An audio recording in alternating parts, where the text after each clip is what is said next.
Alright guys, so I'm back. I've just gone to the backend to authorize this particular order. As you've guys seen, I've just refreshed and things are now reflecting. So it says I have one domain, this one which is active, and I've got one service which is web hosting.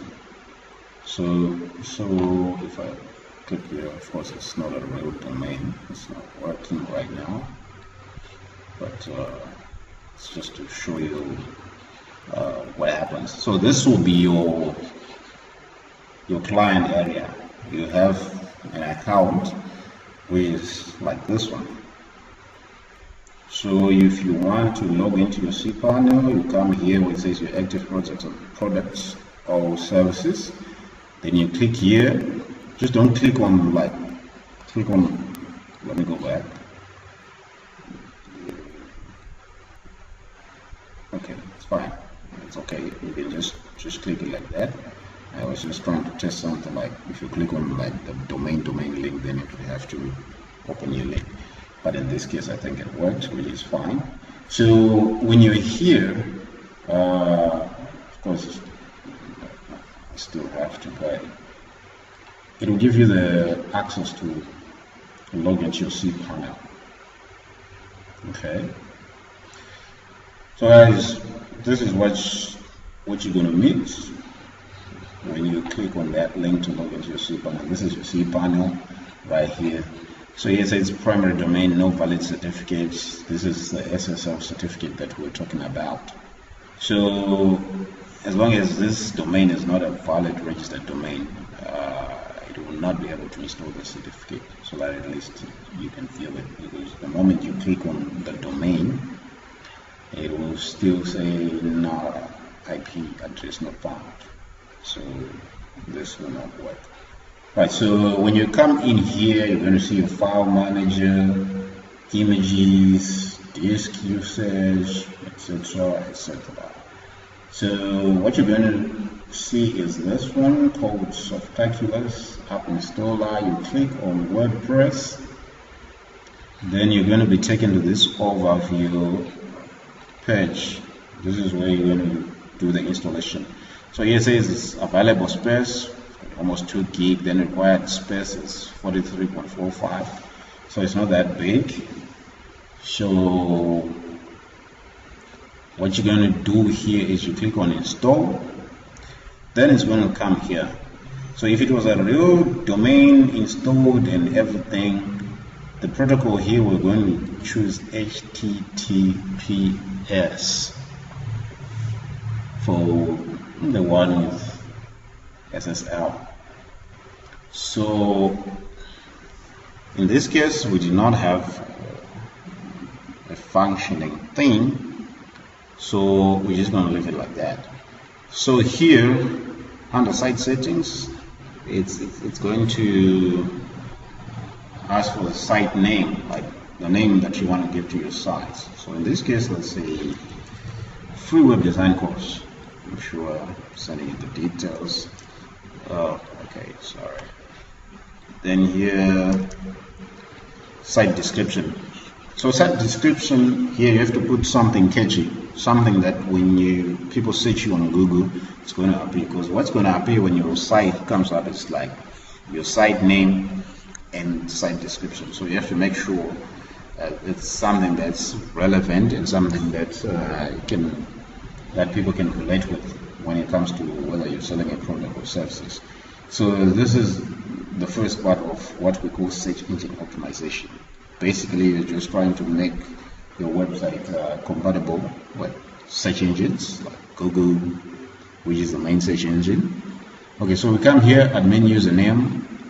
So if you notice from the ones that I'm sending you, that's where we put free web design course, and you put your password here up until it tells you that it's a good password. Then email address. So this will be the admin email address. So like I told you that with the accounts that you currently have, you can't have access to the cPanel. No, but when you buy hosting, you have access to this thing. So by default, it will create an admin at whatever domain it is. So going down, your language is English. Installation details, you can put your admin at free blah blah blah blah blah blah .co.zw, the website. Okay, let me just copy the admin email and paste it. Okay, so once that is done, you just cross-check if everything is in order, but that's the detail that's needed before installation. Then you click on install. So what it's going to do is to check the information, if it's correct and whatnot. Then when everything is in order, it will give you the message, congratulations, the software was installed successfully. So if you notice, this is the link that I was sending to all of you guys. It says WordPress has been successfully installed at this your domain and administrative URL, which is the administrative link or administrative address is this one. So I was just copying this one, then pasting to you. But if you are the admin in this instance, you just click on this link, and then if the domain is live and everything, it's going to give you a welcome screen where you need to put your admin and email, your email or username, then password. Okay, so let me just try to show you from which one can I see, because I wanted you to see something so that when you